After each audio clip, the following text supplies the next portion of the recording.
One operation థియేటర్లోకి వెళ్ళేటప్పుడు what is your mind set? దాన్ని గుర్తు చేసుకోకుండా ఉంటే ఇంత బెటర్ అనే ఉంటుంది. So heart attack and cardiac arrest, so what is the difference between? రక్తనాళాలు ఉంటాయి సార్. సో ఆ రక్తనాళాల్లో బ్లాక్స్ ఏర్పడితే ఈ 20 to 30 ఏజ్ గ్రూప్ వాళ్ళే ఉంటారు. సో వాళ్ళకి ఆల్మోస్ట్ కొలాప్స్ అయిపోవడం, సడన్ గా కొలాప్స్ అయిపోతుంటారు. లైఫ్ స్టైల్ చేంజెస్, ఇప్పుడు స్ట్రెస్ కానీ. నేను చాలా మందికి చెప్పాను smoking is injurious to health. ఇంట్లో వాళ్ళు చాలా కాల్చేవాళ్ళు, మా ఇంటి పక్కన ఉన్న వాళ్ళు చాలా కాల్చేవాళ్ళు. నేను ఒక కేర్లెస్ ఆన్సర్ అనేది నాకు వినపడింది. ఇప్పుడు మీరు చెప్పిన సినారీ ఎట్లా ఉంది అంటే, ఈ 10 మంది వెళ్ళి ఆ 30 మందిని ఎక్కిరించినట్టు. మీకు హార్ట్ సర్జరీ మ్యాండేటరీ అని మీరు చెప్పిన తర్వాత, సో వాళ్ళ reaction, what is the minimal age heart surgery and what is the maximum age of heart surgery? Age అసలు క్రైటీరియా కాదు, ఫిట్నెసే క్రైటీరియా. సో బైపాస్ సర్జరీ, రక్తనాళాలకు చేసే బైపాస్ సర్జరీ. ఇప్పుడు ఏమైందంటే సార్, ప్రతి సిచ్యువేషన్కి వన్స్ ఒకసారి సర్జరీ అయిపోయిన తర్వాత వాళ్ళ లైఫ్ స్టైల్ ఎలా ఉండాలి. కొంతమంది ఏంటంటే, నేను హార్ట్ పేషెంట్, నేను బయటికి రాకూడదు, నేను ఈ రూమ్లో నుంచి రెస్ట్రిక్షన్లో బతకాలి, అది అట్లా ఏం కాదండి. అంటే ఇది మీరు సీనియర్ జూనియర్ అని 2 words వాడారు. మీ దృష్టిలో సీనియర్ అంటే ఏంటి? Experience. So this is not my question, we can understand. So ఇదంతా బోన్ అంతా కట్ చేసేసి, ఇప్పుడు ఈ బోన్ ఉంది కదా, స్టర్నమ్ బ్రెస్ట్ బోన్ అంటారు, ఈ బోన్ కట్ చేస్తేనే TCRAT. TCRAT అంటే వాట్ ఈస్ వంశీధర్ అంటే?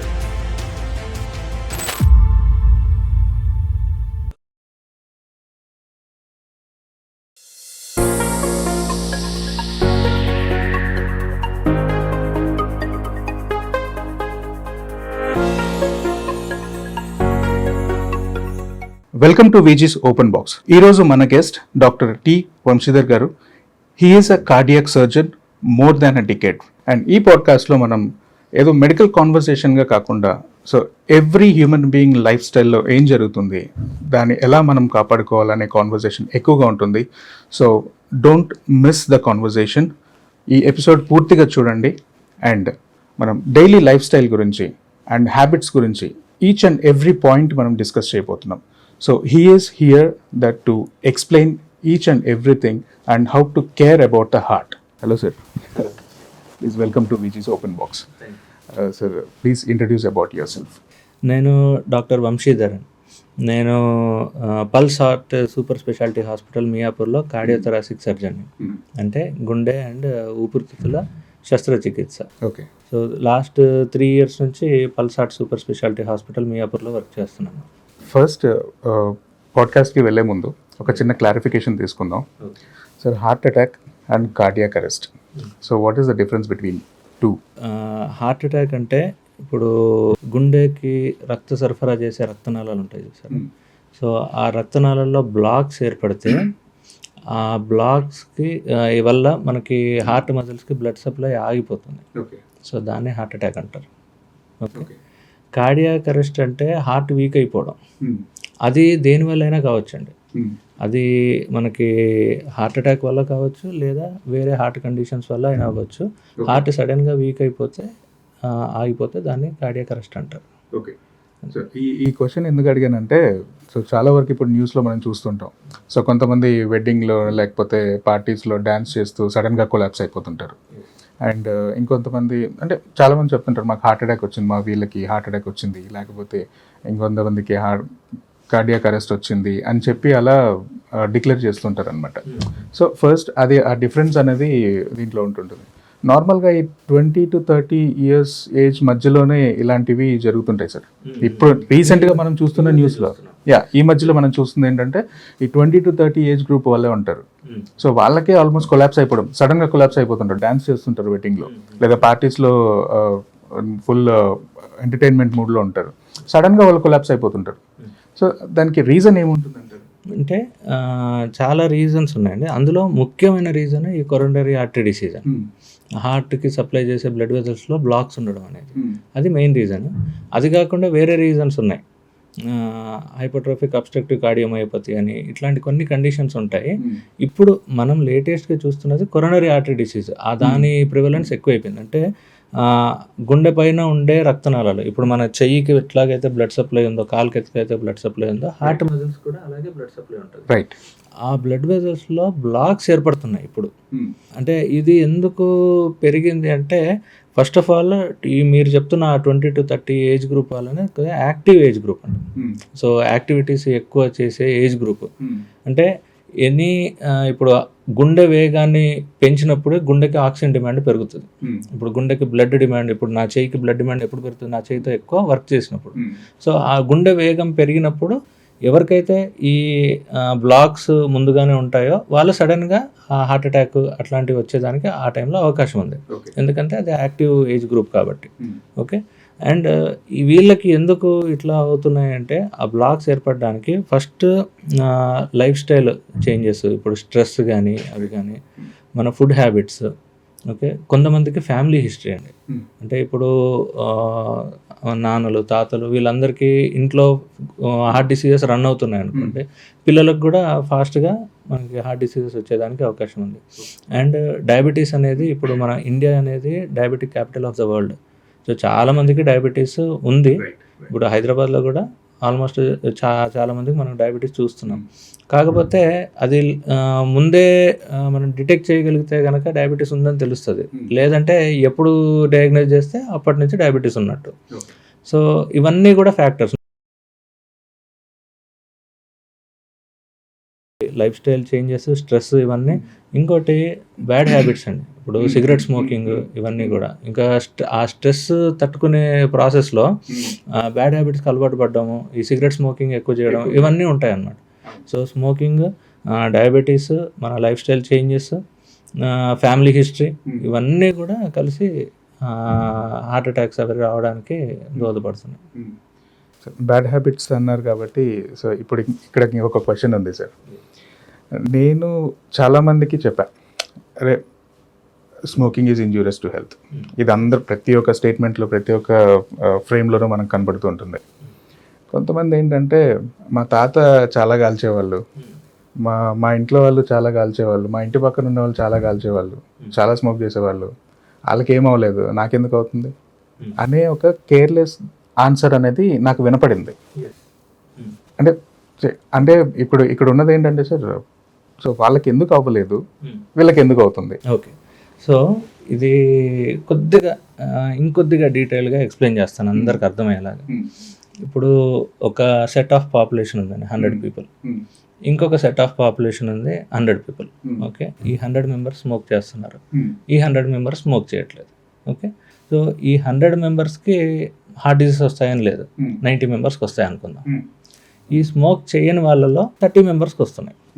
ఓకేనా. సో స్మోకింగ్ చేస్తున్న వాళ్ళలో హార్ట్ డిసీజెస్ లేదా లంగ్ ప్రాబ్లమ్స్ ఎక్కువ వస్తున్నాయి అనేది ఈ 100 పాపులేషన్ ద్వారా మనకు ఎవిడెన్స్ వచ్చేసింది. 90 membersకి వస్తున్నాయి, ఈ 30 membersకి, ఇక్కడ 30 membersకి వస్తున్నాయి, ఇక్కడ 90 membersకి వస్తున్నాయి. ఇప్పుడు మీరు చెప్పిన సినారియో ఎట్లా ఉంది అంటే, ఈ 10 మంది వెళ్ళి ఆ 30 మందిని ఎక్కిరించినట్టుంది. అంతే కదండి. సో పాసిబిలిటీస్ అదే. సో ఇక్కడ మనం చెప్పేది ఏంటంటే, స్మోకింగ్ చేస్తే ఈ హార్ట్ డిసీజ్ వచ్చేదానికి అవకాశం చాలా ఎక్కువ ఉంది అని.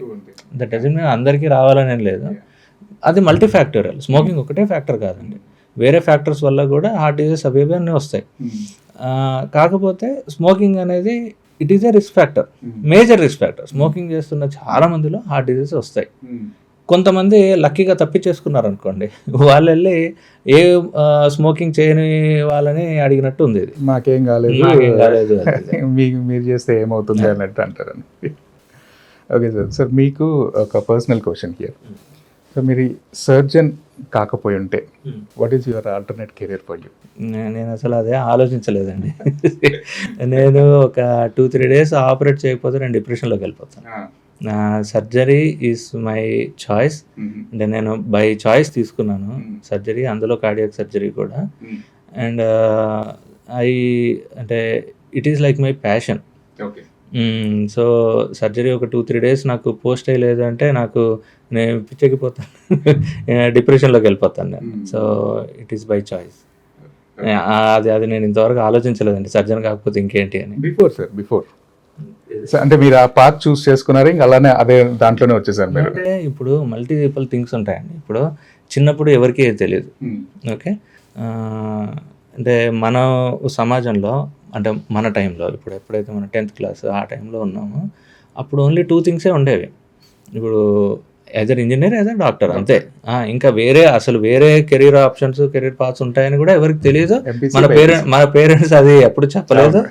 ఇది కాకుండా ఇంకేదైనా మాట్లాడితే తన్నేసేవారు. ఎంపీసీ తీసుకున్నా అంటే ఇంజనీర్ అవ్వాల్సిందే, బైపీసీ తీసుకున్నా అంటే డాక్టర్ అవ్వాల్సిందే. సో ఈ 2 ఆప్షన్స్ ఉండేవి. సో నేను బైపీసీ తీసుకున్నాను కాబట్టి ఆటోమేటిక్గా డాక్టర్ అవ్వాలనే ఉంటుంది. డాక్టర్ అయ్యాం. సో ఎంబీబీఎస్కి వచ్చిన తర్వాత కొన్ని ఫ్యాక్టర్స్ ఉంటాయి. అంటే సర్జికల్ స్కిల్స్ నచ్చడం, లేదా ఒక గొప్ప సర్జన్ని మనం చూడడం, లేకపోతే అనాటమీ ఈ డిసెక్షన్ అవన్నీ కొద్దిగా ప్రేరేపించడం. సో ఇవన్నీ ఫ్యాక్టర్స్ కూడా నేను సర్జన్ అవ్వాలా లేకపోతే ఫిజిషియన్ అవ్వాలా అనే దానికి డిఫరెన్షియేట్ చేస్తాయి. సో నాకు కూడా ఎంబీబీఎస్ చేసే టైంలో బెన్ కార్సన్ మూవీ చూసారా మీరు? న్యూరో ఫిజిషియన్ అండి, యూఎస్లో. So excellent neuro physician Ben Carson's story అని చెప్పి మనకి మూవీ కూడా వచ్చింది. సో ఆ మూవీ చూసిన తర్వాత ఈ సర్జన్ కావాలి అన్న అది. ఇప్పుడు ఎంబీబీఎస్ చేసేటప్పుడు అనాటమీ ఇవన్నీ కూడా నేను కొద్దిగా బెటర్గా పర్ఫామ్ చేసేవాడిని. సో అది కూడా కొద్దిగా ఇన్స్పిరేషన్, మనం సర్జన్ అవ్వాలి అని చెప్పి. సో ఫైనల్ ఇయర్కి వచ్చేసరికి డెఫినెట్గా సర్జన్ అవ్వాలి అని చెప్పి దాని తర్వాత కార్డియాక్ సర్జరీ పైన ఇంట్రెస్ట్ వచ్చింది. ఐ హ్యావ్ అంటే met few great cardiac surgeons in my life. అట్లా ఇన్స్పిరేషన్. ఓకే. సో ఆల్మోస్ట్ ఒక డికేడ్ క్రాస్ అయిపోయింది సార్ మీ experience. So the day 1 operation థియేటర్లోకి వెళ్ళేటప్పుడు what is your mind set and what is your inner feeling? అది ఆ stress అనేది యాక్చువల్గా అది నైట్ మేర్ లాగే ఉంటుందండి. అంటే ఎంత దాన్ని గుర్తు చేసుకోకుండా ఉంటే అంత బెటర్ అనే ఉంటుంది. అంటే ఎవ్రీబడి మనము ఫైనల్గా మనం ఆలోచించేది ద బెస్ట్ పేషెంట్ అవుట్కమ్స్ గురించి. ఓకేనా? సో ఇనీషియల్గా కార్ నడుపుతూ ఉన్నారనుకోండి, మనకి ఏం తెలియదు, డ్రైవింగ్ ఇప్పుడే నేర్చుకున్నాం, ఇనీషియల్గా కార్ నడుపుతున్నాం, మనకి లైసెన్స్ వచ్చింది అండ్ టెస్ట్ కూడా పాస్ అయ్యాం. ఓకే. సో ఇనీషియల్గా కార్ తీసుకొని రోడ్డు మీదకి వెళ్ళినప్పుడు ఎక్స్ట్రా కాషియస్గా ఉంటాం, 20-30 స్పీడ్లోనే వెళ్తాం, అటు ఇటు చూసుకుంటూ బ్రేక్ కొట్టుకుంటూ వెళ్తూ ఉంటాం. అల్టిమేట్గా డెస్టినేషన్ రీచ్ అవుతాం, సేఫ్గానే వెళ్తాం. ఓకే. కాకపోతే ఇప్పుడు అసలు ఏం ఆలోచించనక్కర్లా, పాటలు వింటూ చేసేయచ్చు డ్రైవింగ్. అసలు డ్రైవింగ్ చేస్తున్నట్టు కూడా తెలియదు. సో సేమ్ థింగ్ అండి, సేమ్ థింగ్ సర్జరీలో కూడా అంతే. ఇనీషియల్గా కాకపోతే చాలా కాషియస్గా ఉంటాం, స్ట్రెస్ లెవెల్స్ ఎక్కువ ఉంటాయి, అవన్నీ ఉంటాయి. కాకపోతే ఇప్పుడు అలవాట్లో చేసేస్తాం. అదే సార్, స్ట్రెస్ లెవెల్స్ అనేది ఇప్పుడు చాలామంది ఏంటంటే, ఇప్పుడు not only doctors, software professionals కావచ్చు, లేకపోతే ఇంక సమ్ అదర్ ఇంజనీర్ ప్రొఫెషనల్స్ కావచ్చు, మాకు స్ట్రెస్ ఎక్కువగా ఉంది, మేము ఇది చేయలేకపోతున్నాం, స్ట్రెస్ వల్ల మేము చేయలేకపోతున్నాం. So they are feeling inner side that నాకు స్ట్రెస్సే నన్ను కంట్రోల్ చేస్తుంది, ఆ స్ట్రెస్ వల్ల నేను ఏమీ చేయలేకపోతున్నాను, I can't think beyond about that. So దాన్ని ఎలా మీరు మేనేజ్ చేస్తున్నారు? బికాస్ దీనికంటే పెద్ద స్ట్రెస్ ఏముండదు సార్ ఇక్కడ నాకు తెలిసి. ఎందుకంటే ఒక హార్ట్ సర్జరీ చేసేటప్పుడు ఆ మైండ్ అనేది ఎంత కంట్రోల్లో ఉండాలి అండ్ ఆ కాన్సన్ట్రేషన్ లెవెల్స్ ఎలా ఉండాలి, సో ఇదంతా మీరు ఆల్రెడీ ఎక్స్పీరియన్స్ చేశారు. సో నా రిక్వెస్ట్ ఏంటి అని అంటే, మా వ్యూయర్స్కి ఆ స్ట్రెస్ కంట్రోల్ని ఎలా చేసుకోవాలి, స్ట్రెస్ని ఎలా కంట్రోల్ చేసుకోవాలి? Everything depends on our mind set. మనం స్ట్రెస్ మేనేజ్మెంట్ అనేది మనం స్వతహాగా మనం నేర్చుకోవాలి. ఎవరో మనకి ఏదో చేయరు. ఆ స్ట్రెస్ మేనేజ్మెంట్ అనేది చాలా ఇంపార్టెంట్ థింగ్ మనం లైఫ్లో ఎదగాలి అంటే. ఓకే. సో ప్రతి ఫీల్డ్లో కూడా స్ట్రెస్ ఉంటుందండి. ఈవెన్ అంటే చిన్న జాబ్ చేసే వాళ్ళకి కూడా స్ట్రెస్ ఉంటుంది, సర్జన్స్కి స్ట్రెస్ ఉంటుంది, బ్యాంక్ ఎంప్లాయీస్కి అందరికీ స్ట్రెస్ లేకుండా ఏ జాబ్ ఉండదు. అడిషనల్గా మనకు వర్క్ రిలేటెడ్ స్ట్రెస్ పక్కన పెట్టేస్తే మనకు ట్రాఫిక్ స్ట్రెస్ ఉంది, మనకు ఫ్యామిలీ స్ట్రెస్ ఉంది, మనకు ఇన్కమ్, ఈ టాక్సేషన్, ఇవన్నీ అన్నీ multiple stress. We are going through lot of stress లైఫ్లో. కాకపోతే దాన్ని మనం ఎలా తీసుకుంటున్నాం అనే దానిపైన అది డిపెండ్ అయి ఉంటుంది. సో ఇప్పుడు నా వర్క్ నేను చూస్తే కనుక ఎంత స్ట్రెస్ ఉంటుందంటే, ఈవెన్ ఒక్క సెకండ్ ఎవరు నా టీంలో ఎవరు కానీ అటెంటివ్గా లేరు అంటే కనుక అది చాలా పెద్ద ప్రాబ్లంలోకి వెళ్ళిపోయే ఛాన్స్ ఉంటుంది ఆపరేషన్ థియేటర్లో. ఎందుకంటే హార్ట్తో డీల్ చేస్తున్నప్పుడు heart is a very very sensitive organ. ఆ ఆర్గన్తో డీల్ చేస్తున్నప్పుడు every second is very crucial.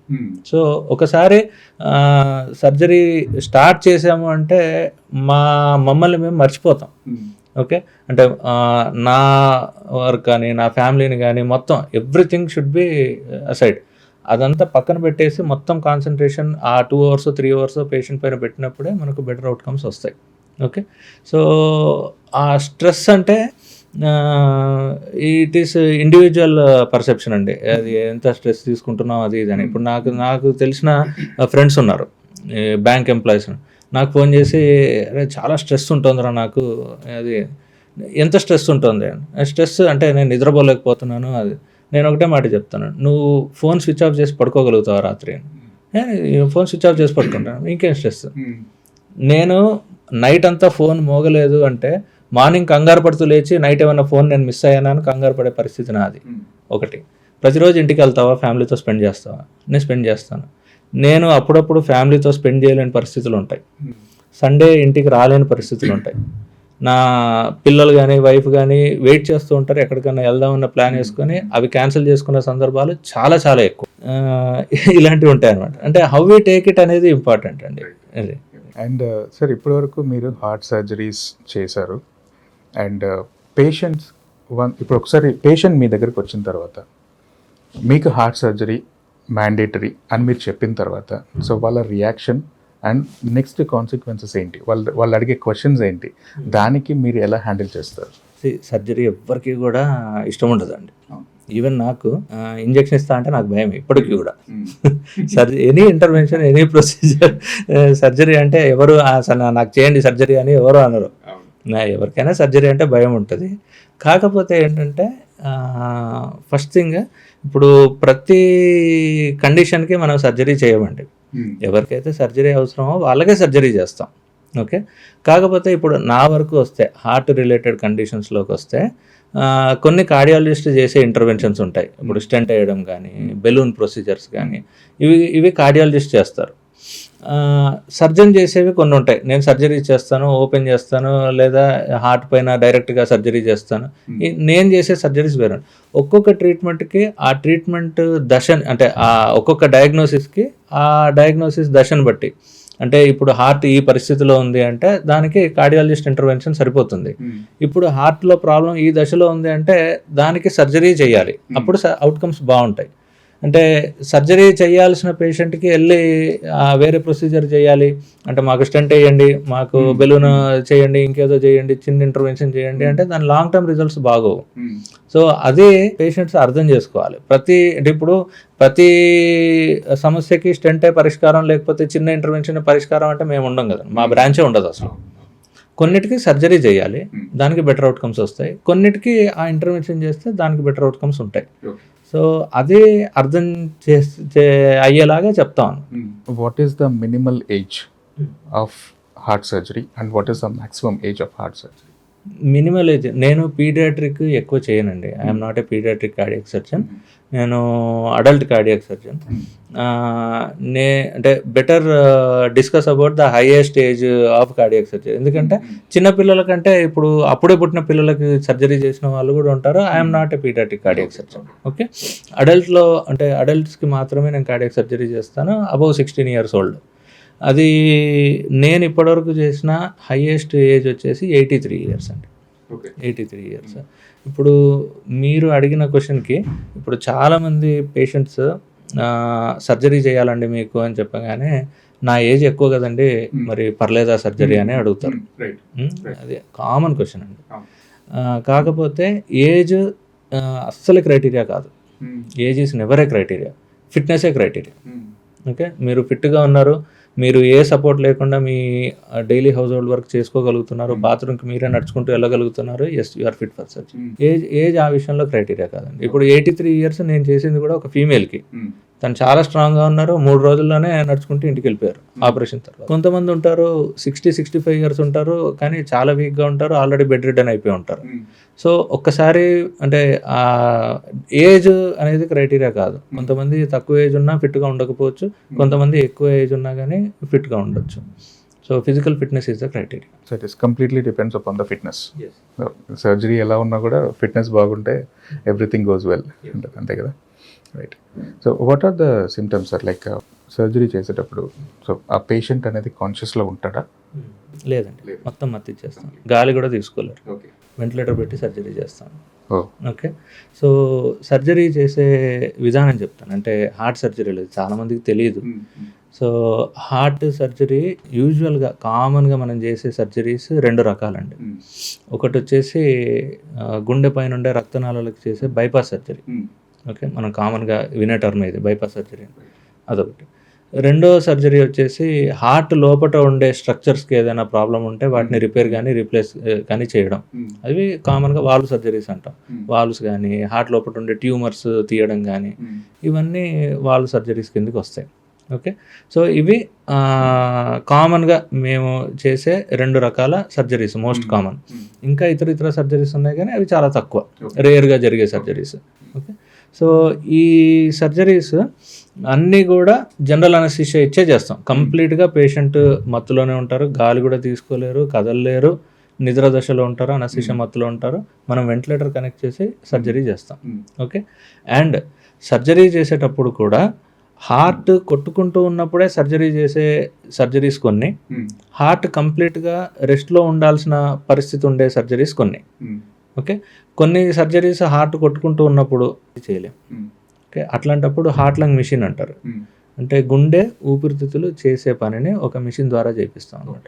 ఆ మిషన్ కనెక్ట్ చేసేస్తే హార్ట్ లంగ్స్ 2 రెస్ట్లోకి వచ్చేస్తాయి. ఓకే, ఆగిపోతాయి. ఆ టైంలో మనం హార్ట్కి మొత్తం సర్జరీ చేసేసి దాని తర్వాత ఆ మిషన్ ఆపేసి హార్ట్ని మళ్ళీ స్టార్ట్ చేస్తాం అనమాట. సో ఇది కార్డియాక్ సర్జరీ చేసే పద్ధతి. Sir bypass surgery, so bypass surgery చేసిన తర్వాత అది ఇంకా స్టాపా, లేకపోతే మళ్ళీ ఏమన్నా ఇష్యూస్ వచ్చే ఛాన్సెస్ ఉంటాయా? బైపాస్ సర్జరీ ఇప్పుడు గుండెకి సంబంధించిన రక్తనాళాలు ఉంటాయి కదండి, వాటిల్లో బ్లాక్స్ ఏర్పడతాయి. అంటే కొలెస్ట్రాల్ డిపాజిట్స్ అవుతే వాటికి ఏం చేస్తామంటే ఇప్పుడు ఒక పైప్ ఉందనుకోండి, ఆ పైప్లో మనకి కొలెస్ట్రాల్ డిపాజిట్స్ వచ్చాయి, పైప్ బ్లాక్ అవుతుంది. అయితే వేరే పైప్ని తీసుకెళ్ళి ఆ బ్లాక్కి చివర, బ్లాక్ తర్వాత వేరే పైప్ని తీసుకెళ్ళి కనెక్ట్ చేస్తాం అన్నమాట. ఇప్పుడు ఆ బ్లాక్ని మనం బైపాస్ చేస్తున్నాం కాబట్టి దాన్ని బైపాస్ సర్జరీ అంటారు. అంటే ఇప్పుడు రోడ్ బ్లాక్ అయితే మనం బైపాస్ రోడ్లో పోయినట్టుగా ఉంటుంది. సో అది మనం చేసే సర్జరీ. ఓకే, ఇప్పుడు ఏవైతే బ్లడ్ వెజల్స్ మనం కనెక్ట్ చేస్తామో ఆ వెజల్స్ అన్నీ కూడా మనకి వేరే బాడీ పార్ట్లోంచి తీసినవి, చేతిలోంచి లేదా ఛాతి వెనక భాగంలో ఒక రక్తనాళం ఉంటుంది, చేతిలోంచి కాళ్ళలోంచి. ఇవి కామన్గా మనం యూజ్ చేసే కండ్యూట్స్ అంటారు. అంటే కొత్తగా కనెక్ట్ చేసే రక్తనాళాలు ఎక్కడివి అంటే మన బాడీలోంచే తీసి పెడతాం అనమాట. సో ఏవైతే రక్తనాళాలు మనం తీసి పెడతామో అవన్నీ క్లీన్ బ్లడ్ వెజల్స్ అండి. వాటిలో ఇప్పటివరకు కొలెస్ట్రాల్ డిపాజిట్స్ అట్లా ఉండవు, అవి క్లీన్ బ్లడ్ వెజల్స్. అవి తీసి గుండెకి కనెక్ట్ చేసిన మరుక్షణం నుంచి అవి గుండెకి సంబంధించిన రక్తనాళాలలాగా బిహేవ్ చేస్తాయి. ఓకే, సో స్లోగా వాటిల్లో కూడా కొలెస్ట్రాల్ డిపాజిట్స్ ఫామ్ అవడము అవన్నీ జరుగుతూ ఉంటాయి అన్నమాట.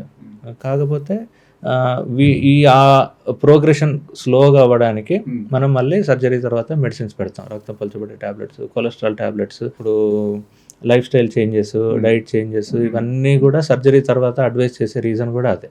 ఇప్పుడు కొందరు అడుగుతారు, సర్జరీ అయిపోయింది కదా మళ్ళీ ఇవన్నీ ఏంటి నాకు తలనొప్పులు అని. అంటే తీసింది నీ బాడీలోంచే రక్తనాళాలు, నీ బాడీలో రక్తనాళాల్లో కొలెస్ట్రాల్ బ్లాక్స్ ఫామ్ అయ్యే తత్వం ఉంది కాబట్టి అవి ఫామ్ అయ్యి మళ్ళీ ఆ కొత్త రక్తనాళాలు బ్లాక్ అవ్వకుండా ఉండడానికి ఇవన్నీ ఇప్పటి నుంచి స్టార్ట్ చేయాల్సిందే. అదే సార్, ఇప్పుడు సర్జరీ అయిపోయింది కదా ఇంక నేను ఏమైనా తినచ్చు, ఏదైనా చేయొచ్చు, ఏదైనా తాగొచ్చు అనే కొంతమంది ఉంటారు, నాట్ ఎవ్రీ వన్. సో కొంతమంది. సో ఇప్పుడు ఒక క్వశ్చన్ సార్, ఇక్కడ చాలామంది ఏంటంటే చెస్ట్ పెయిన్ వస్తుంది, చాలామందికి చెస్ట్ పెయిన్ వచ్చిందని ఫీల్ అయ్యి వాళ్ళు ఏమన్నా నాకు హార్ట్ స్ట్రోక్ వచ్చిందని వాళ్ళే పానిక్ అయిపోతుంటారు. ఇప్పుడు ఏమైందంటే సార్, ప్రతి సిచ్యువేషన్కి Google, AI, any AI tools కానీ గూగుల్ కానీ వెంటనే గూగుల్ సెర్చ్ చేసేస్తుంటారు. ఏమొచ్చినా కూడా గూగుల్ సెర్చ్ చేస్తుంటారు. దాన్ని బేస్ చేసుకొని కొంతమంది దాంట్లో డిపెండెన్సీ ఉంటుంది, ఇంకొంతమంది డాక్టర్ అపాయింట్మెంట్స్ తీసుకొని they will go for hospital visits and all. So దానికి మీరు ఏం చెప్తారు? అలా చెయ్యకండి అనా, లేకపోతే అలాంటివి యూజ్ అవుతుంది అనా? ఇప్పుడు చెస్ట్ పెయిన్ అనేది most of the times non కార్డియాకే ఉంటుంది. అంటే గుండెకి సంబంధించిన చెస్ట్ పెయిన్ కానిదే ఉంటుంది most of the times. Okay, కాకపోతే మనము ఇగ్నోర్ చేయడానికి లేదు. ఇప్పుడు 100 మెంబర్స్లో 90 మెంబర్స్కి వచ్చే చెస్ట్ పెయిన్ నాన్ కార్డియాక్ అయినప్పటికీ, గుండెకి సంబంధించింది కానప్పటికీ, ఆ 10 మందికి గుండెకి సంబంధించింది అయ్యి ఉండొచ్చు. ఆ 10 మందికి ఆ గుండెకి సంబంధించిన పెయిన్ మిస్ అయ్యి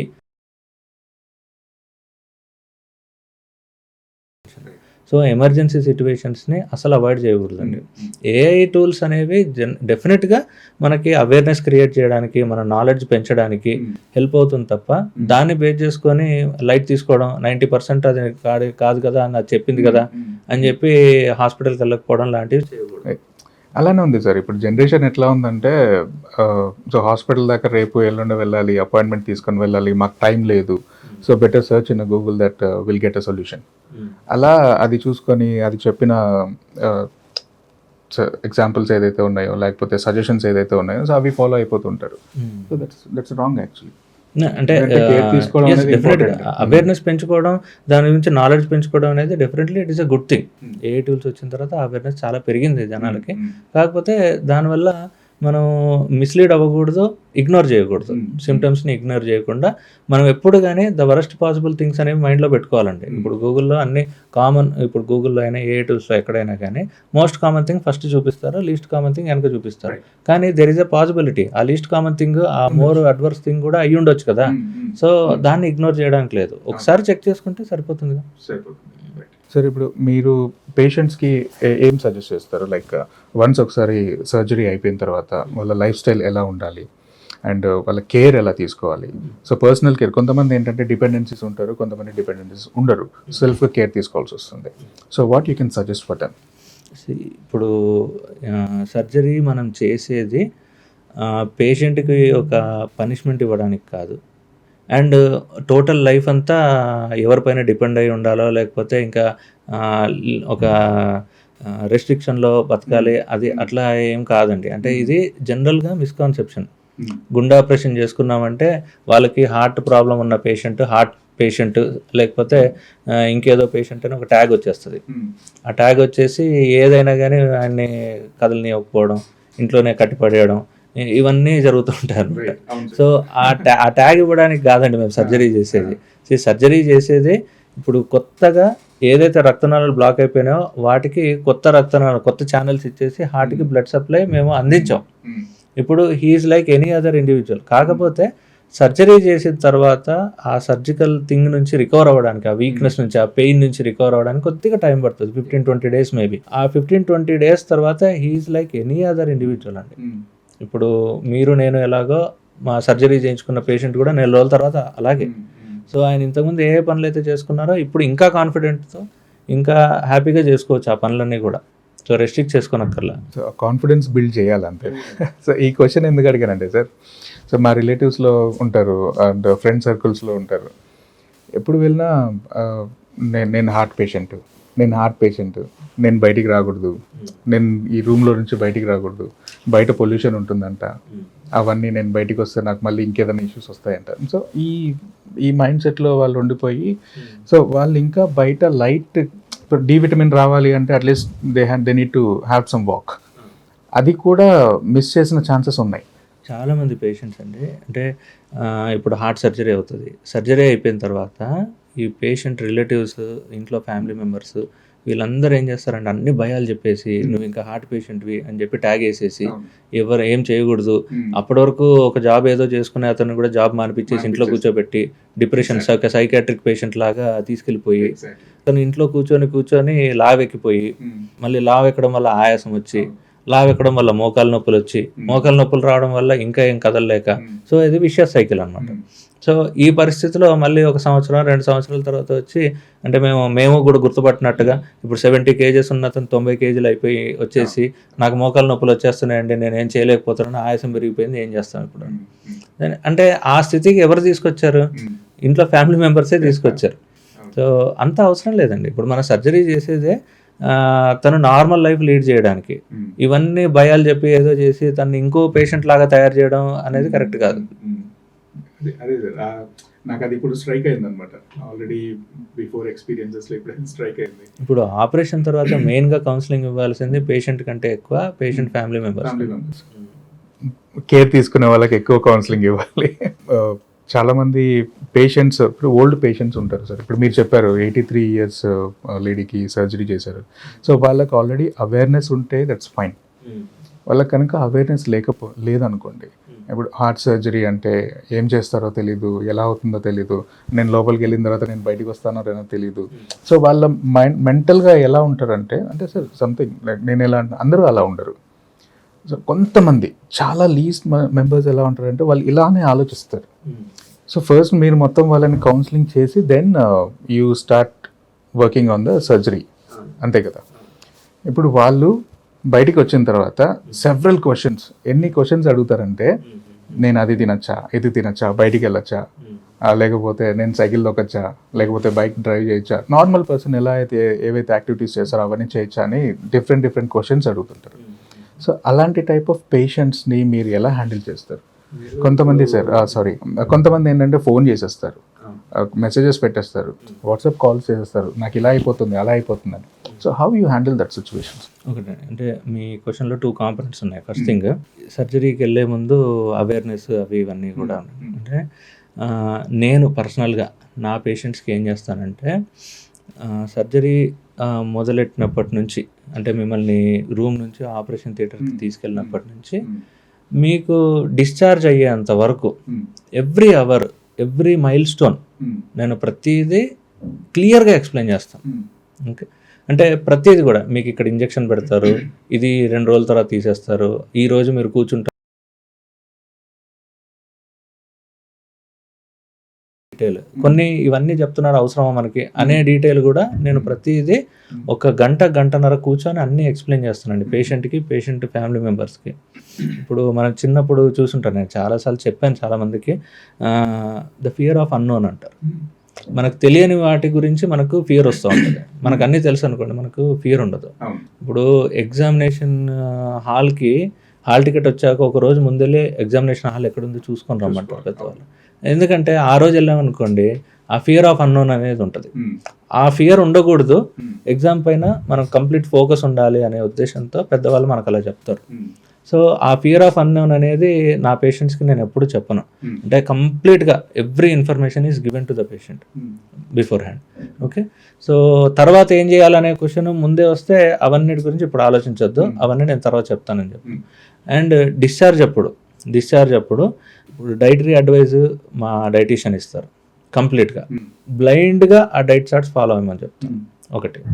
రెండోది, జనరల్గా వచ్చే క్వశ్చన్స్ ఉంటాయి కదా వాళ్ళకి, అవన్నీ క్వశ్చనర్ నా దగ్గర ఉంది, దానికి నేను ఇచ్చే ఆన్సర్స్ ప్రింట్అవుట్ బుక్లెట్ ఫామ్లో వాళ్ళకి ఇచ్చేస్తాను, కూర్చొని చదువుకోమని చెప్తాను. అదొకటి. అండ్ ఫిజియోథెరపీ ఎక్సర్సైజెస్ అవి చేస్తారు. ఫిజియోథెరపిస్ట్ బాలాజీ గారితో మీరు మాట్లాడారు, తను కూడా ఒక బుక్లెట్ తయారు చేశారు. ఆ బుక్లెట్ ఇలస్ట్రేషన్స్, కార్టూన్ పిక్చర్స్తో సహా, కార్టూన్స్ ఇలా ఎక్సర్సైజ్ చేసేవి అవన్నీ కూడా దాంట్లో ఉంటాయి అన్నమాట. ఎవ్రీథింగ్ ఇన్ఫర్మేషన్ అనేది కంప్లీట్గా ఇవ్వడం జరుగుతుంది. యూజువల్గా నన్ను ఏం డిస్టర్బ్ చేయరండి వాళ్ళు. That's great sir. సార్ నార్మల్గా ఇప్పుడు అడ్వాన్స్ టెక్నాలజీస్, సో ఇంతకుముందు మీరు చేసేటప్పుడు ఏంటంటే నైఫ్ అలా ఇన్ పర్సన్ రిక్వైర్మెంట్ ఉండేది. సో ఇప్పుడు ఏంటంటే రోబోటిక్స్, ఆ రోబోట్ సర్జరీ చేస్తుంది అని 100% సర్జరీ చేస్తుంది అని ఆల్రెడీ న్యూస్ బయట ఉంది. So what you prefer sir? అంటే మీరు ఇప్పుడు ఆల్రెడీ చేస్తున్నారు కాబట్టి, ఇప్పుడు అది 100% యూటిలైజ్ అవుతుంది అని అంటే కంప్లీట్ రోబోనే చేస్తుందా, లేకపోతే హ్యూమన్ రోబో చేయదు, ఇన్వాల్వ్మెంట్ ఉంటుందా? రోబో చేయదు, డెఫినెట్గా రోబో చేయదు. Man behind the robot. Okay, so precision ఉంటుంది. అంటే మనకు higher magnification 8x 10x magnification వస్తుంది, ప్రిసిషన్ ఉంటుంది. అంటే మనం ఇలా కదిలిస్తే అక్కడ కొద్దిగానే కదులుతుంది. సో ఆ ప్రిసిషన్ ఉంటుంది. అంటే ఇప్పుడు ఫర్ ఎగ్జాంపుల్ చాలా ఇప్పుడు మైక్రోస్కోపిక్ సర్జరీస్ మనం చేస్తున్నప్పుడు, నేను కూడా మైక్రోస్కోప్స్ పెట్టుకొని సర్జరీ చేస్తాను. హార్ట్ పైన వెజల్స్ కూడా చాలా సన్నగా ఉంటాయి. సో వాటిపైన ప్రిసైజ్గా సర్జరీ చేస్తున్నప్పుడు కొద్దిగా ఈ 1 millimeter ఎర్రర్ కూడా అది బ్యాడ్ కాన్సిక్వెన్సెస్ ఇవ్వచ్చు పేషెంట్కి. ఇప్పుడు రోబోట్తో అయితే ఆ ప్రిసిషన్ ఉంటుంది డెఫినెట్గా. సో రోబోట్ వెనకాల హ్యూమనే ఉంటాడు, రోబోట్ ఏం చేయదండి. సో రోబోట్తో మనం చేపిస్తాం, మనమే ఆపరేట్ చేస్తాం. అక్కడ మనం ఇంత మూవ్ చేస్తే అక్కడ కొద్దిగా మూవ్ అవుతుంది. సో ఆ ప్రిసిషన్ అనేది ఉంటుంది. అండ్ కార్డియాక్ సర్జరీలో రోబోట్ రోల్ చాలా తక్కువ అండి. అంటే అంత కంప్లీట్ సర్జరీ రోబో పైన డిపెండ్ అయ్యి ఉండదు. So some part of surgery can be done by robot. ఎక్కడైతే ప్రిసిషన్ అవసరమో ఆ పార్ట్ ఆఫ్ సర్జరీ రోబోతో అవుతుంది. అండ్ రిమైనింగ్ అంతా మాన్యువల్గా మనం చేసుకోవాల్సిందే అది. అండ్ అదర్ థింగ్ ఈస్ రోబోతో కొద్దిగా అంటే కొన్ని డిసడ్వాంటేజెస్ ఉన్నాయి. అంటే సర్జరీ టైం ఎక్కువ, పంప్ టైం ఎక్కువ, ఈ సర్జరీ టైం ఇవన్నీ అంటే మాన్యువల్గా మనం చేస్తే 2 hours 3 hours అయిపోయేది, రోబోతో చేస్తే ఇంకాస్త ఎక్కువ టైం పట్టచ్చు. కాకపోతే ఎవ్రీథింగ్ ఈజ్ అబౌట్ ప్రిసిషన్. ఆ ప్రిసిషన్ ఉంటుంది కాబట్టి we prefer robo. But robo has no 100% role, కొంత రోలే ఉంటుంది కార్డియాక్ సర్జరీ. ఓకే సార్, ఇంతకుముందు మనం మాట్లాడినట్టు కొంతమంది పేషెంట్స్ ఉంటారు, వాళ్ళు ఏంటంటే సీనియర్ డాక్టర్ అయితే సర్జరీకి నాకేం ఇష్యూ లేదు, జూనియర్ డాక్టర్ అయితే ఆయన సర్జరీ చేస్తారా అనే ఒక క్వశ్చన్ మార్క్లో ఉంటారు. So what is the message you can give for them? Okay, so ఇక్కడ మీరు సీనియర్ జూనియర్ అని 2 words వాడారు. మీ దృష్టిలో సీనియర్ అంటే ఏంటి? Experience, some years of experience, లేకపోతే మెనీ సర్జరీస్ చేయడము అలా ఉండదు. So this is not my question actually, we can understand. So అంటే ఫీల్ చెప్తున్నాం. ఆల్రెడీ పేషెంట్స్ యొక్క ఫీల్ ఏంటంటే ఆల్రెడీ ఏజ్డ్ పర్సన్ ఉన్నారు డాక్టర్, సో ఆ డాక్టర్ అయితే మన చాలా ఎక్స్పీరియన్స్ ఉంటుంది, మనకైతే సేఫ్గా చేస్తారు అనే ఒక ఫీలింగ్ ఉంటుంది. సో కొంచెం జూనియర్ అంటే ఐ మీన్ ఆల్రెడీ ఎక్స్పీరియన్స్ ఉంటుంది వాళ్ళకి, బట్ ద మైండ్ సెట్ ఏంటంటే ఇప్పుడు ఇంకా స్టిల్ అలానే ఉంది సార్. నేను ఆ వే ఆఫ్ దీంట్లో ఒక క్వశ్చన్ అడిగాను, ఆ క్వశ్చన్ అడుగుతున్నాను మిమ్మల్ని. ఇప్పుడు definitely with due respect, senior doctors senior సర్జన్స్కి చాలా ఎక్స్పీరియన్స్ ఉంటుందండి, డెఫినెట్గా ఉంటుంది. కాకపోతే ఏంటంటే మనకి టెక్నాలజీ కూడా చాలా అడ్వాన్స్ అవుతూ వస్తుంది.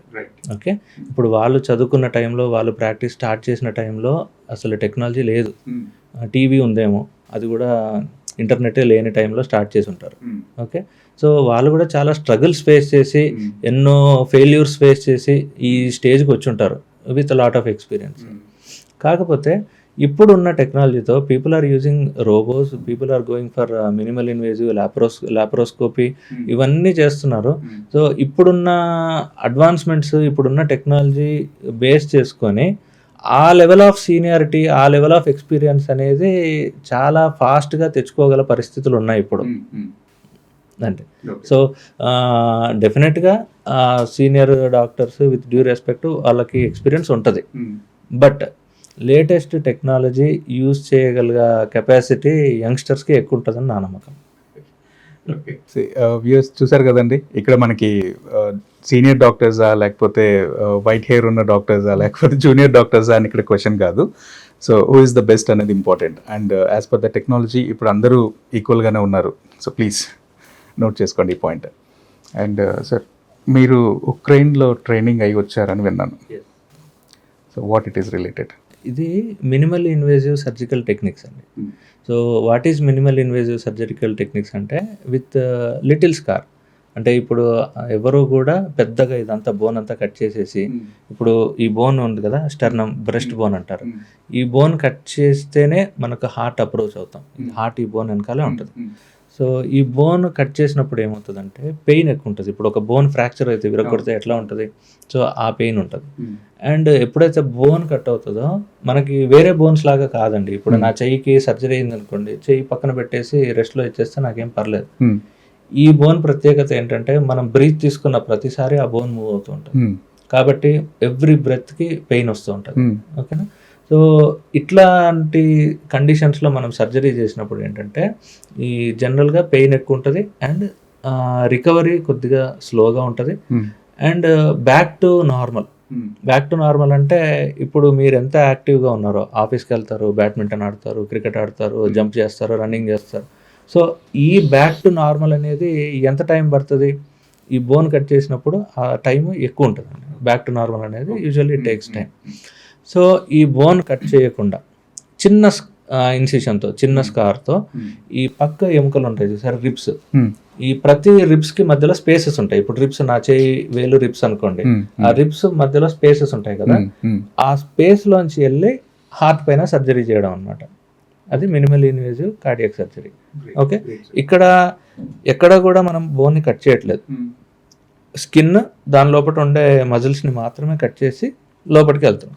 హార్ట్ పైన సర్జరీ మారదు, అంటే హార్ట్ పైన ఏదైతే మనం సర్జరీ చేయాలనుకుంటున్నామో ఆ సర్జరీ మారదు. The same surgery through a different approach. ఇది మినిమల్ ఇన్వేజివ్ కార్డియాక్ సర్జరీ అండి. సో ఇది అంటే ఏ సర్జరీ అయినా, వాల్వ్ సర్జరీ అయినా బైపాస్ సర్జరీ అయినా మనం ఆ మినిమల్ ఇన్వేజివ్ టెక్నిక్స్ ద్వారా చేయొచ్చు. వాల్వ్ సర్జరీ అనేది చాలా అడాప్టెడ్, అంటే చాలామంది అడాప్ట్ చేసుకున్నారు. వాల్వ్ సర్జరీస్ మినిమల్ ఇన్వేజివ్ ద్వారా చాలామంది చేస్తున్నారు. ఎట్లాంటి వాల్వ్ సర్జరీ అయినా చేయగలిగే పరిస్థితులు ఉన్నాయి మినిమల్ ఇన్వేజివ్ టెక్నిక్స్తో. అదే బైపాస్ సర్జరీలో మనకు కొన్ని ఇబ్బందులు ఉంటాయండి. అంటే ఇప్పుడు గుండె పైన, ఇప్పుడు గుండె ఈ పొజిషన్లో ఉందనుకోండి, లెఫ్ట్ సైడ్ 2 బ్లడ్ వెజల్స్ ఉంటాయి, రైట్ సైడ్ ఒక బ్లడ్ వెజల్ ఉంటుంది. సో ఇక్కడ లెఫ్ట్ సైడ్ నుంచి మనం ఇన్సిషన్ ఇచ్చి మనం సర్జరీ చేయాలంటే కనుక అన్ని బ్లడ్ వెజల్స్ కామన్గా అప్రోచ్ అనేది కొద్దిగా డిఫికల్ట్ అవుతుంది ఈ ఇన్సిషన్ ద్వారా చేయాలి అంటే కనుక. సో అందుకే బైపాస్ సర్జరీస్లో మినిమల్ ఇన్వేజివ్ టెక్నిక్స్ అనేది అంత ఇవాల్వ్ అవ్వలేదు. సో ఇప్పుడు నేను నేర్చుకున్న టెక్నిక్ ద్వారా మనం బైపాస్ చేస్తే ఏంటంటే ఏ వెజల్నైనా మనం గ్రాఫ్ట్ వేయడానికి వీలుగా, అంటే ఈ బోన్ కట్ చేసి ఏవైతే సర్జరీస్ బైపాస్ సర్జరీస్ మనం చేస్తున్నామో వాళ్ళందరికీ కూడా ఈ టీక్రాట్ మెథడ్ అనేది ఇవ్వచ్చండి. So any patient can be subjected to minimal invasive cardiac surgical technique. So ఇది చేసేది వాళ్ళలో డాక్టర్ బాబ్లియాక్ అని యుక్రెయిన్లో ఉంటారు. సో తను స్టార్ట్ చేశారు ఈ సర్జరీ, తను ఇంట్రడ్యూస్ చేశారు. వరల్డ్లో చాలామంది సర్జన్స్కి నేర్పించారు. ఆస్ట్రేలియాలో, జపాన్లో, ఫిలిప్పైన్స్లో, శ్రీలంకలో రీసెంట్గా, అండ్ కొన్ని సింగపూర్లో, అట్లా చాలా కంట్రీస్లో అతను నేర్పించారు. నాకేంటంటే I had the opportunity to go to Ukraine. ఆయన దగ్గరికి, ఆయన చేసే ప్లేస్కి పర్సనల్గా వెళ్ళి ఆయన దగ్గర ఒక 4 రోజులు నేర్చుకొని వచ్చే ఆపర్చునిటీ నాకు దొరికింది. That is also during war time అప్పుడు వెళ్ళాను. It was a very different experience. నేను అంతకుముందు వాల్వ్ సర్జరీస్కి, వేరే సర్జరీస్కి, మినిమల్ ఇన్వేజివ్ టెక్నిక్స్కి, ఆస్ట్రియాకి, యూరోపియన్ కంట్రీస్కి అక్కడికి తిరిగాను. కానీ this was a completely different experience. ఒక వార్ జరుగుతున్న ప్లేస్లోకి వెళ్ళి ఇవన్నీ నేర్చుకున్నాను. And it was very inspiring also, ఎందుకంటే ఒక వార్ జరుగుతున్న ప్లేస్లో కూడా they were able to give a very good surgery to their patients. So అక్కడ నేర్చుకొని వచ్చి I started doing those procedures ఇక్కడ పల్స్ హార్ట్లో. అండ్ ఇండియాలో we are the first team to perform TCRAT surgeries in India, and we are the only team in India to do regular TCRAT surgeries. And ఇప్పటివరకు చేసుకున్న surgeries కూడా patients కూడా they are very happy. So I want to heartfully congratulate on it, sir. So sir, ఇప్పుడు ఉక్రెయిన్లో మీరు already train అయ్యి వచ్చారు. So already some global wide కొన్ని కంట్రీస్ మీరు ఆల్రెడీ వెళ్ళి అక్కడ ఎక్స్పీరియన్స్ చేసి వచ్చారు. So what do you feel the difference between the treatment from India to other countries? Indian doctors are very hard working. ఒకటి ఏంటంటే ఇక్కడ టెక్నాలజీ, అక్కడి టెక్నాలజీ ఇక్కడ ఇంప్లిమెంట్ అవ్వడానికి there will be a time lag. యూజువల్గా కొత్త టెక్నాలజీస్ అన్నీ కూడా వెస్టర్న్ కంట్రీస్లో, ఆస్ట్రేలియాలో, జపాన్లో, కొరియాలో ఇట్లాంటి వాటిలలో ఫస్ట్ స్టార్ట్ అవుతాయి due to their infrastructure and resources. అక్కడ స్టార్ట్ అయిన అవి స్లోగా over a period of time ఇండియాకి వస్తాయి. ఇది ఎప్పటి నుంచో మనం చూస్తున్నదే. మన వాళ్ళు కూడా అక్కడికి వెళ్ళి నేర్చుకునే వస్తారు. సో ఒకసారి ఇక్కడికి వచ్చిన తర్వాత మన దగ్గర ఉండే అడ్వాంటేజ్ ఏంటంటే మన దగ్గర పేషెంట్ లోడ్ ఎక్కువ అండి, పేషెంట్ పాపులేషన్ ఎక్కువ. ఇప్పుడు ఫర్ ఎగ్జాంపుల్ ఒక పర్సన్ యూరోప్ కంట్రీకి వెళ్ళి ఒక పర్సన్ దగ్గర ఒక సర్జికల్ టెక్నిక్ నేర్చుకొని ఇక్కడికి వచ్చిన తర్వాత maybe over a period of time అతనికంటే ఈ సర్జరీ ఎక్కువ సర్జరీస్ చేసి ఉంటారా, అదే ప్రొసీజర్. అంటే ఇండియాలో మీకు అది ఉంటుంది, అంటే మోర్ పేషెంట్ పాపులేషన్ అనేది ఇండియాలో ఉంటుంది, ఫస్ట్ థింగ్. రెండోది ఏంటంటే ద డిసీజ్ సివియారిటీ అనేది డిఫర్ అవుతుందండి. ఇప్పుడు యూరోపియన్ కంట్రీస్లో, ఇప్పుడు నేను హార్ట్ సర్జన్ని కాబట్టి హార్ట్ గురించే మాట్లాడతాను. ఇప్పుడు హార్ట్ పైన ఉండే బ్లడ్ వెజల్స్ ఇక్కడ ఇండియాలో చాలా థిన్గా ఉంటాయి, మనకు డయాబెటీస్ ఎక్కువ కాబట్టి డిసీజ్ చాలా ఎక్కువగా ఉంటుంది. అదే మీరు యూరోపియన్ కంట్రీస్లో, యూఎస్లో అక్కడ రష్యాలో ఇక్కడ చూసారనుకోండి, ఆ వెజల్స్ అన్నీ ఇంత పెద్దగా ఉంటాయి అన్నమాట. పెద్దగా ఉంటాయి, వాళ్ళ డిసీజ్ డిఫరెంట్గా ఉంటుంది. సో మన పేషెంట్స్ పైన సర్జరీ చేయడం నిజంగా డిఫికల్ట్ అండి. So over a period of time, అంటే అక్కడ టెక్నిక్స్ అక్కడ నేర్చుకున్నప్పటికీ over a period of time our surgeons, our doctors are experts in treating those diseases actual. Okay. So finally that we are grateful to our doctors. TCRAT నేను విన్నది ఏంటంటే ఇండియాలో first time TCRAT మీరు చేశారు. So what is that TCRAT? TCRAT అంటే minimal invasive bypass surgery, అంటే షార్ట్గా సింపుల్గా చెప్పాలంటే. So total coronary revascularization by anterior thoracotomy, దాని ఎక్స్పాన్షన్. సో అదేంటంటే మామూలుగా ఈ ఎముక కట్ చేయకుండా ఇటు పక్క నుంచి చేసేది యాంటీరియర్ థొరకోటమీ. స్టెర్నమ్, ఈ బోన్ని స్టెర్నమ్ అంటారు, బ్రెస్ట్ బోన్ అంటారు. ఆ బ్రెస్ట్ బోన్ని కట్ చేయకుండా పక్కన రిబ్ స్పేసెస్ మధ్యలో చేసేది. అండ్ టోటల్ కొరోనరీ రీవాస్కులరైజేషన్ అంటే గుండెకి సంబంధించిన అన్ని బ్లడ్ వెజల్స్ని అడ్రస్ చేయగలిగే ప్రొసీజర్ అనమాట. So only left side blood vessels, కొన్ని బ్లడ్ వెజల్స్, కొన్ని లిమిటేషన్స్ ఉన్నాయి, వేరే మినిమల్ ఇన్వేజివ్ సర్జరీ ఇది అట్లా కాదు.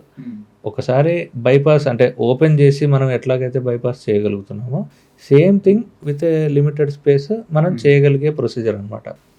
సో నేను చెప్పినట్టుగా అది యుక్రెయిన్లో ఒక సర్జన్ స్టార్ట్ చేశారు. ఆయన దగ్గర నేర్చుకొని నేను ఇక్కడికి వచ్చి నేను ఫస్ట్ టైం స్టార్ట్ చేశాను. ఇక్కడ సిగ్నిఫికెంట్ నెంబర్ ఆఫ్ పేషెంట్స్కి మేము చేస్తున్నాం, ఆల్రెడీ చేసాము కూడా. సార్ ఇక్కడ సర్జరీ చేసేటప్పుడు మీ క్రూ ఉంటారు, టీమ్. సో ఆ టీం మొత్తంలో ఎవరికి ఎక్కువ క్రెడిటబిలిటీ? అయితే ఇప్పుడు కార్డియాక్ సర్జరీ అనేది వన్ మ్యాన్ షో కాదండి. నేను ఒక్కడినే కనబడుతున్నాను కాబట్టి నేను కార్డియాక్ సర్జరీ చేశాను. ఇప్పుడు నా అసిస్టెంట్ ఉంటారు, నా స్క్రబ్ నర్స్, ఓకే, నా అనస్థెటిస్ట్, కార్డియాక్ అనస్థెటిస్ట్ ఉంటారు, పర్ఫ్యూజనిస్ట్ ఉంటారు. వీళ్ళు ఏంటంటే మేము ఓటీలో వర్క్ చేసాం. ఒకసారి సర్జరీ అయిపోయిన తర్వాత కార్డియోథొరాసిక్ ఐసీయూలో సిస్టర్స్, ఫిజియోథెరపిస్ట్, మనకి పోస్ట్ ఆప్ కేర్లో కార్డియాలజిస్ట్, డయాబెటాలజిస్ట్, ఇంకా పేషెంట్కి డిఫరెంట్ ప్రాబ్లమ్స్ ఏదైనా ఉంటే అవి అడ్రస్ చేయడానికి వాటికి సంబంధించిన స్పెషలిస్ట్, ఇవన్నీ కలిస్తేనే కార్డియాక్ సర్జరీ అని. ఓకే. కాకపోతే షిప్ క్యాప్టెన్ నేను కాబట్టి నేను ప్రొజెక్ట్ అవుతాను, కానీ క్రెడిట్ అందరికీ ఇవ్వాలి. సో ఏ ఒక్కరు లేకపోయినా నేను కార్డియాక్ సర్జరీ చేయలేను. అందరి ఇన్వాల్వ్మెంట్ ఈక్వల్గా ఉంటుంది. రైట్. అదే టీంలో అందరూ యూనిట్గా వర్క్ చేస్తే ఎవ్రీథింగ్ విల్ బి సక్సెస్ అన్నట్టు ఆల్ క్రూ మెంబర్స్కి క్రెడిట్ అనేది వెళ్తుంది. ఓకే సార్, ఇంకొకటి నేను విన్నాను, మీరు ఎంట్రన్స్ ఎగ్జామినేషన్ కోసం మీరు ఒక బుక్ రాశారని విన్నాను. అసలు అది రాయడానికి మీ మోటో ఏంటి సార్? యాక్చువల్గా నాకు టీచింగ్ అంటే చాలా ఇంట్రెస్ట్ అండి. నేను even cardiac surgery course pursue చేస్తున్నప్పుడు కూడా నేను 2 డిఫరెంట్ ఇన్స్టిట్యూట్స్లో వెళ్ళి నేను పీజీ ప్రిపేర్ అవుతున్న వాళ్ళకి కోచింగ్ ఇచ్చేవాడిని. ఒకటి భాటియా ఇన్స్టిట్యూట్, మీరు వినే ఉంటారు, డాక్టర్ భాటియా ఇన్స్టిట్యూట్ చాలా పెద్ద ఇన్స్టిట్యూట్ అండి, అదొకటి. And doctor Murali Bharadwaj institute అని ఉండే, అది కూడా.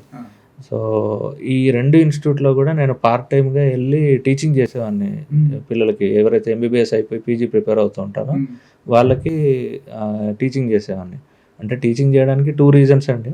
First reason is extra source of income ఒకటి, రెండోది వచ్చేసి టీచింగ్ అనేది అంటే యంగ్స్టర్స్కి టీచ్ చేయడం అనేది నాకు ఇంట్రెస్ట్ కాబట్టి I use to teach.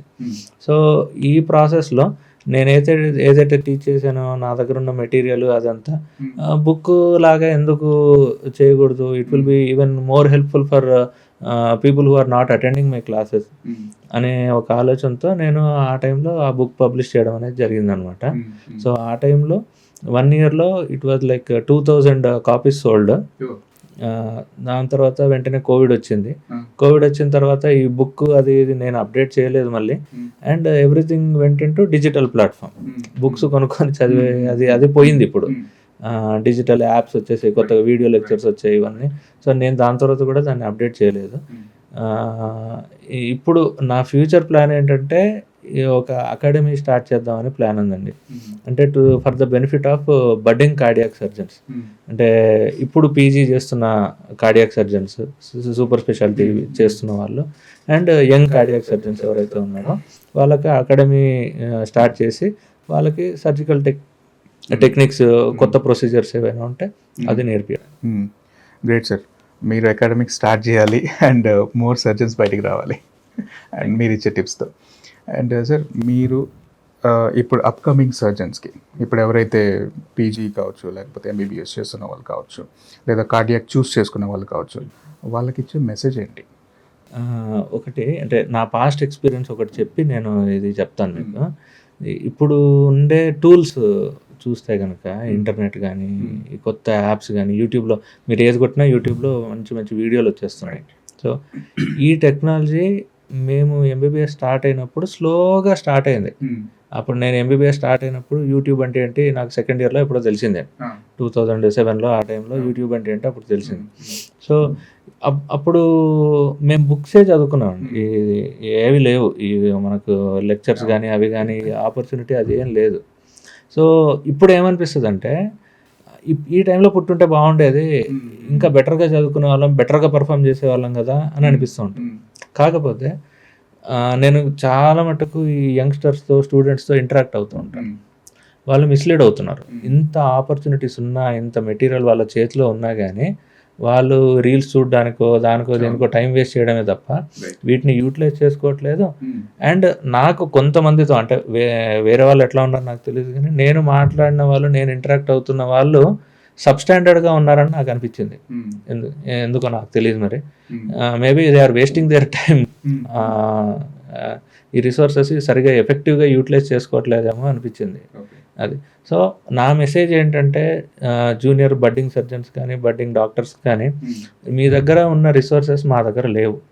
So ఎఫెక్టివ్గా యూటిలైజ్ చేసుకొని you have every opportunity to become very great doctors and very great surgeons than what you are looking at today. So ఆ ఆపర్చునిటీ మిస్ చేసుకోవద్దు. Thank you sir. Sir మీరు అన్నట్టు before అప్పుడు opportunities తక్కువ ఉండేటివి, so మనకు online interaction అనేది చాలా తక్కువ ఉండేది. బట్ నా personal opinion that is the best. ఎందుకంటే సార్ మనకి ఏదైతే ఇన్ఫర్మేషన్ ఉందో అదే మనం ఎగ్జిక్యూటివ్ చేసేవాళ్ళం. సో ఇప్పుడు ఏమైపోయిందంటే there are few informations are misleading, అలాంటివి ఉన్నాయి అండ్ రైట్ థింగ్స్ కూడా ఉన్నాయి. సో దాన్ని వీళ్ళు వ్యూవర్స్ అనేది ఎలా అక్వైర్ చేసుకుంటున్నారు అనేది ఇంపార్టెంట్. సో అదైతే నా సజెషన్. ఇప్పుడు మీరు ఆల్రెడీ మెనీ సర్జరీస్ చేశారు రైట్, దాంట్లో నార్మల్గా టైమింగ్ ఎంత ఉంటుంది సార్? కొన్ని సర్జరీస్ నేను విన్నది ఏంటంటే 6 to 10 hours పడుతుంది అని కూడా. అంటే యూజువల్గా రొటీన్గా బైపాస్ సర్జరీస్ ఒక 3 to 4 hours టైం పడుతుంది. బైపాస్ సర్జరీతో పాటు వాల్వ్ సర్జరీస్ అంటే కంబైన్డ్ ప్రొసీజర్స్ ఉంటాయి. అంటే మల్టిపుల్ డిసీజెస్ ఉన్నాయి హార్ట్లో, అవన్నీ అడ్రస్ చేయాలంటే అది డబుల్ ప్రొసీజర్, ట్రిపుల్ ప్రొసీజర్స్ ఇవి ఉంటాయి. వాటికి ఇంకొద్దిగా టైం పట్టొచ్చు, మేబీ ఒక 5 to 6 hours అట్లా టైం పట్టొచ్చు. దెర్ ఆర్ సర్టెన్ కండిషన్స్, ఇప్పుడు ఆర్చ్ రిపేర్స్ ఇట్లాంటి కొన్ని కండిషన్స్ ఉన్నాయి, వాటికి ఇంకా ఎక్స్టెండెడ్ టైం పట్టొచ్చు అండి. అంటే మేబీ 8 hours పట్టొచ్చు, 10 hours పట్టొచ్చు, ఇట్లాంటివి ఉన్నాయి. కాకపోతే అవి రేర్ సర్జరీస్ అండి. Common day to day surgeries 4-5 hours average. Okay. So అదే సార్ కొన్ని కేసెస్ ఎలా ఉంటుందంటే క్రిటికల్గా ఉంటుంది. సో మనం 3 to 4 hours సర్జరీ చేసేయచ్చు అని మీరు ఇప్పుడు అన్నారు కాబట్టి అది ఎక్స్టెండ్ అయ్యే ఛాన్సెస్ కూడా చాలా ఉంటాయి, డెఫినెట్గా ఉంటాయి. ఇప్పుడు అంటే నార్మల్గా నేను ఫస్ట్ మీకు అడిగిన క్వశ్చన్ ఏంటంటే ఆపరేషన్ థియేటర్లోకి వెళ్ళేటప్పుడు ఆ మైండ్ సెట్ ఎలా ఉంటుంది ఏంటనే, ఆ ప్రొసీజర్లో ఫోకస్ మొత్తం దాని మీదనే ఉంటుందా, లేకపోతే so I don't want to disclose this, కొన్ని సర్జరీస్ ఫెయిల్ అయ్యే ఛాన్స్ కూడా ఉంటుంది, కొన్ని rare cases, very rare cases. అలాంటి సిచ్యువేషన్ ఏంటి అసలు? అది అంటే ఇప్పుడు హార్ట్ సర్జరీస్ నేను చెప్పాను కదా, హార్ట్ అనేది చాలా సెన్సిటివ్ ఆర్గాన్ అండి. హార్ట్ సర్జరీ చేసేటప్పుడు అంటే హార్ట్ సర్జరీకి మనం వెళ్ళినప్పుడు ఇంత టైంలో అవుతుంది అని మనం ప్రెడిక్ట్ చేస్తే వెళ్తాం. యూజువల్గా ఆ టైంలో అవుతుంది, వచ్చేస్తాం. కాకపోతే అంటే అది ఎంత టైం తీసుకుంటుంది, ఏదైనా కాంప్లికేషన్ అవుతుందా? కాంప్లికేషన్స్ డూ హ్యాపెన్ అండి, ఎందుకంటే it is a very fragile organ, very sensitive organ sir. Complications డెఫినెట్గా వస్తాయి. సో దాన్ని మనం ఎట్లా హ్యాండిల్ చేస్తాం ఆ సిచ్యువేషన్ని అనే దాని మీద మన ఎక్స్పర్టీస్ అది ఇదంతా డిపెండ్ అయి ఉంటుంది. ఓకే, యూజువల్గా ఏమవుతుందంటే అంటే ప్రతిదీ సర్జరీ స్టార్ట్ చేయడం వరకే మన పని. కార్డియాక్ సర్జరీలో అది ఎప్పుడు ఎండ్ అవుతుంది అంటే మనకు తెలియదండి. టైం పట్టొచ్చు, మనం అనుకున్న టైంలో అవ్వచ్చు, లేదంటే స్ట్రక్ అయిపోయి ఒక 5-6 అవర్స్ ప్రొలాంగ్ అయిన సందర్భాలు కూడా ఉంటాయి. One last final question sir. హాస్పిటల్లో మీరు ఒక కార్డియాక్ సర్జన్, బయటికి వచ్చిన తర్వాత what you are? It's a personal thing అనుకోండి. సో హాస్పిటల్లో ఉన్నప్పుడు ఏంటంటే కంప్లీట్ ఫోకస్ అంతా పేషెంట్స్, ఐ మీన్ సర్జరీస్ అని, లేకపోతే వాళ్ళతో విజిటింగ్స్ అని, లేకపోతే కౌన్సిలింగ్స్ అని, ఇలా ఉంటుంది అనమాట. వన్స్ ఒకసారి హాస్పిటల్ నుంచి బయటకు వచ్చిన తర్వాత వాట్ ఈస్ వంశీధర్ అంటే? I love spending time with my kid. నాకు చిన్న బాబు ఉన్నాడండి, 5 years. సో వాడితో టైం స్పెండ్ చేయడానికి నేను ఎక్కువ, and I love spending time with my mom. My mom is my mentor. My mom is the reason behind what I am now. అంటే చిన్నప్పటి నుంచి కంప్లీట్గా అంటే ఈ ఫీల్డ్ వైపు నన్ను ఎంకరేజ్ చేసి, అంటే ఇప్పుడు రాజమండ్రికి వెళ్ళాను. My kid is small, so she took care of my kid, so that I and my wife both అంటే వర్క్ చేయడానికి పాసిబిలిటీ వచ్చింది. So she was the one behind my success. ఏదైనా కానీ అంటే she took care of everything, so that me and my wife or working peacefully. Thank you so much sir. Sir చాలా thanks మా షోకి వచ్చి మీ valuable టైంని ఇక్కడ స్పెండ్ చేశారు. అండ్ సో చాలా మంచి ఇన్ఫర్మేషన్ మా వ్యూయర్స్కి ఇచ్చారు. And definitely I will be thank you for you. And మళ్ళీ మనం నెక్స్ట్ ఇంకొక సెషన్లో ద బెస్ట్ ఇంకా ఇన్ డెప్త్గా మనం వెళ్ళి కూర్చుందాం సార్. అంత thank you so much. Thank you sir.